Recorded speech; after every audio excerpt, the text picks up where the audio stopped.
I was actually inquiring about your West Palm apartments.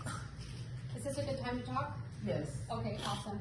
I actually downloaded your offering, ran it, I already underwritten the financials and already submitted it to my lender.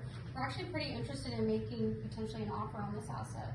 Do you have a time to go over like the management and like what's going on with the vacancies? Yeah, we can do that now. Okay. I have a few minutes. All right. See how like I'm like versus like and then like that's how I'm like almost like about to click on you. Mm-hmm. Okay, because there's so many groups that have like all these mentorship programs that people are like, oh, use other people's money and all this other BS. Mm-hmm. It's great, but then if you actually try to talk to a broker, they're not going to give you the time of day. So I want them to give you the time of day. So you have to be firm with them. You actually have to do your due diligence, and that's what I teach. Versus like having them just kind of like read you the OM. They're not going to do that. Right. Okay. So now you're going to talk to me because I'm actually already did my due diligence, right? So right now we're actually currently very active in the marketplace, and I know that this opportunity is not necessarily managed correctly. Do they have a note coming due? Maybe about 6 months from now. Maybe. Okay. Are they actually going to be able to refinance? Probably not. Okay. So are they going to like let the actual lender take it back, or they have another capital call with their investors right now? They're doing a capital call. Okay, so they are getting the capital call to just kind of sustain for how much longer? Hopefully the next 6 months. Okay. We'll see what happens after that. All right, perfect. So are they motivated to sell?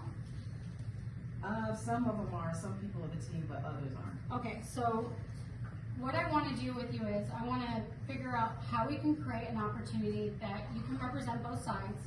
I actually want to potentially put in an offer on this one, and also I'm really super active with our group right now. What other assets can you actually show me right now? Because we're wanting to pick up at least 15 buildings before the year end. We have in our family office at least about 185 million.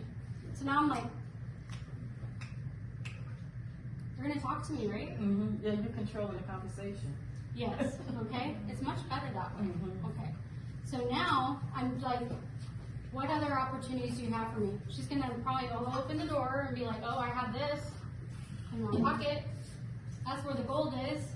Okay. All right. So yes. Oh yes, I have something actually. Okay. Something came in just yesterday. Oh, I'm sure you do. I love it. So like, that's my point, guys. Like, and then one thing I do with my brokers, I'm a broker. Do I always represent myself? No. Do I win the deal? Yeah.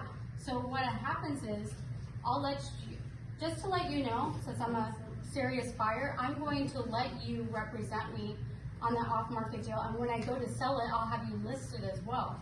I want to create a relationship and an opportunity to win with you because I like to work with top producing brokers like yourself. Oh, thanks. Yeah, so like, stroke their ego. Okay, most brokers are like ego driven. I'm not, but a lot of them are. Okay, so now I'm like assuring her if she shows me something, I'm not going to go over and screw her over. Okay, because most like that guy that I made that $18.5 million spread, he completely screwed me over. Like, don't do that. Feed your broker, because then they'll feed you more opportunities and deals that way. So I really appreciate you role playing with me. Oh, thank you. Questions. I don't know if everybody understands or how many people are into multi-families, so you want to explain what the OEM is for some folks? Yeah, so offering Mirandon is the broker's like projections for forma of what the numbers